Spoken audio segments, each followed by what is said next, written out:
शिवसेना ही शिंदेंचीच असल्याचं शिक्कामोर्तब 2024च्या विधानसभा निवडणुकीत लोक न्यायालयानं यावर शिक्कामोर्तब केले। सुप्रीम कोर्टही हाच निर्णय देईल, मुख्यमंत्री फडणवीसांकडून विश्वास व्यक्त।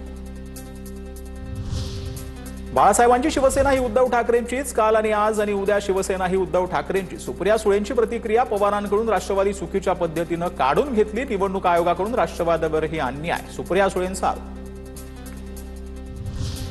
लोकशाहीवर विश्वास असणारा लोकशाही प्रक्रियेवर संशय घेत नाही, सुप्रिया सुळेंच्या वक्तव्यावरून राहुल नार्वेकरांची प्रतिक्रिया। लोकप्रतिनिधींनी अशी वक्तव्य करू नयेत असं माझं मत, नार्वेकरांचं वक्तव्य।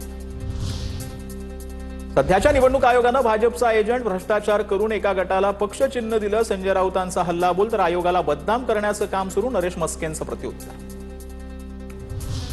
20 कंपन्यांच्या स्थलांतर प्रकरणामध्ये शरद पवार पुढील 2 ते 3 दिवसात चाकण एमआयडीसीला भेट देणार। पायाभूत सुविधांच्या अभावामुळे उद्योजकांचं स्थलांतर भूषणावह नाही, फेसबुक पोस्ट करत पवारांनी केली होती टीका। एमआयडीसी मधील समस्यांबाबत उद्योजकांशी संवाद साधला।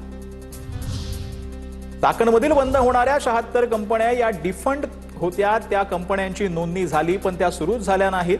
20 कंपन्यांच्या स्थलांतरणावरती फडणवीसांचं पवारांना उत्तर, पायाभूत सुविधांच्या अभावामुळे उद्योजकांचं स्थलांतर भूषणावह नाही, पवारांनी केलेली फेसबुक पोस्ट।